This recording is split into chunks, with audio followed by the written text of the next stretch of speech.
if you have good conversation, now I'm talking about men and women,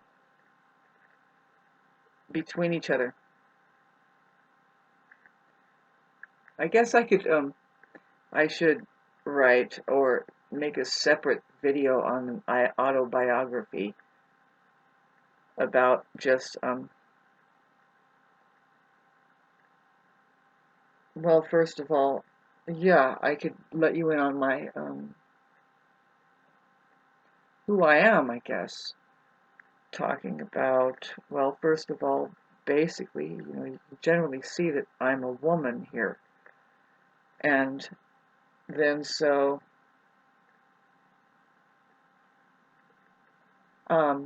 it's, that's not saying anything either,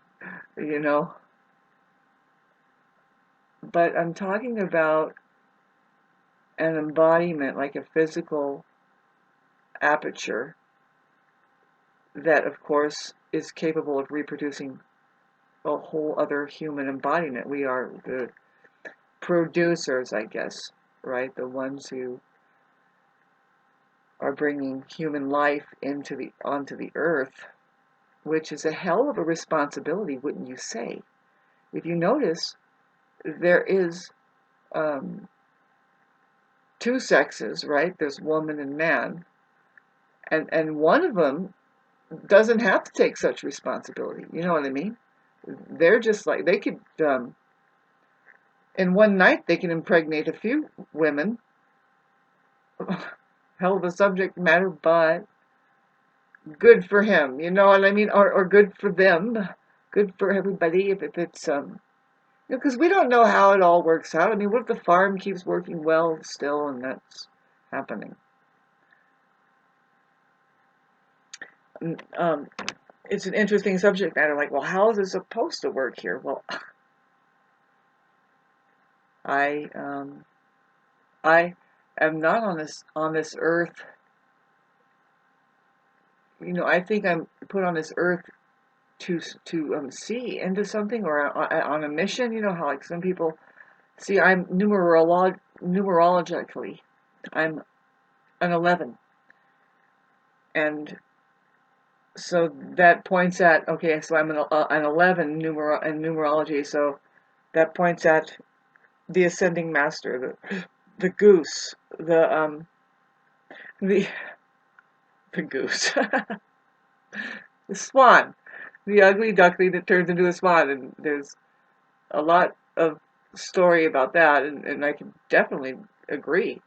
My autobiography includes me turning out, being an ugly duckling, and then, of course, the swan is there, and which one is more likable is a whole other, not my concern. I am what I am. So anyway, feeling like I'm on a mission. Like, okay, so what am I supposed to do? Don't ignore the pinging. It's like, okay, so what's going on here? Really, it's just a question, a curiosity, right? And here I am. Boy, 4 minutes. And contemplating this book or autobiography that I should write, a very personal subject matter. See, I'm kind of a writer anyway, and it's leaning towards, well, I could also write romantic novels, and even getting, kind of sexual romance. You know what I mean? Just tell the truth of some of my experiences, and that's an Aquarius moon talking, trine 369, feeling fine, Libra, trine Gemini. I have a grand trine. Not that it has anything to do with anything, but it sure was a good sidetracker. We're not going to really talk about that because we don't. Ever. What? I don't know. Anyway, getting back to the most interesting and enthralling subject matter of, I really don't know what.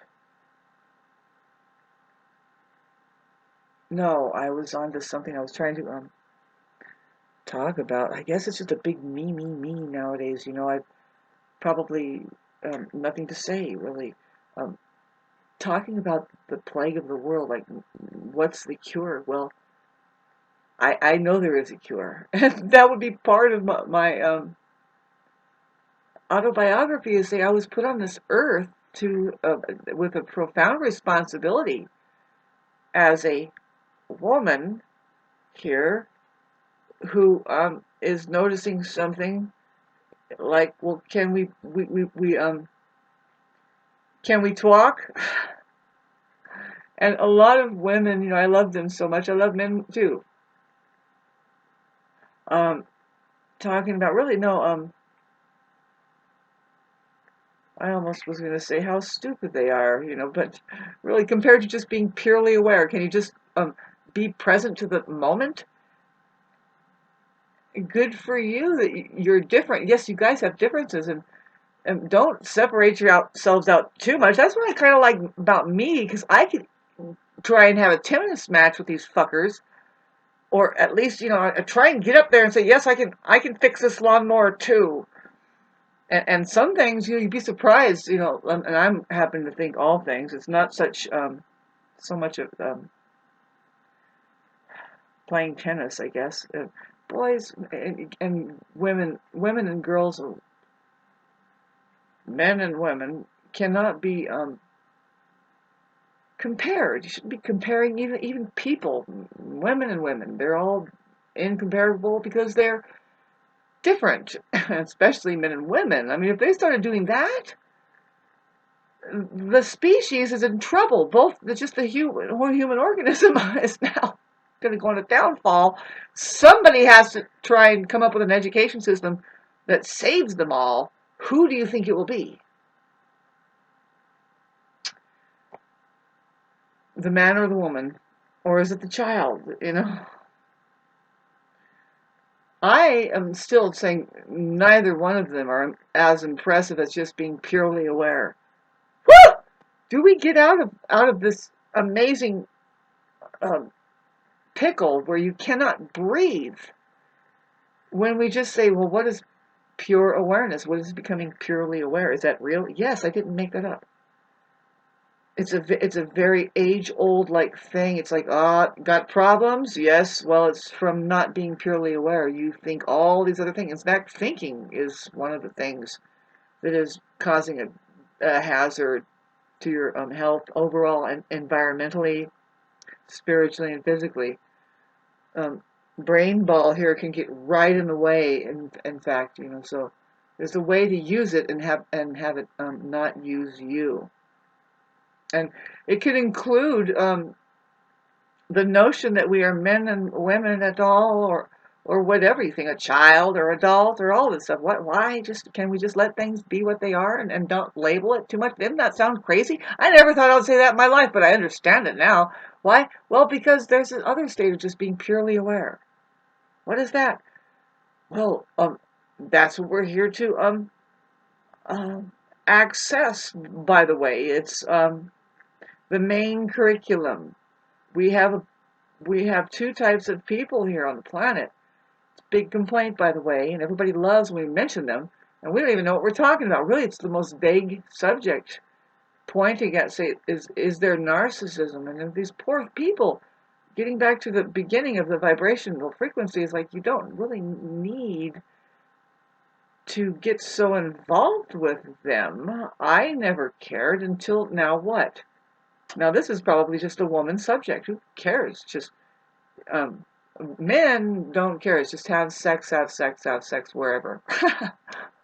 Women might be like, excuse me. Slow down a little bit. Slow down. Not that we're not interested. Actually, I've heard that there's such a thing as not being interested in sex.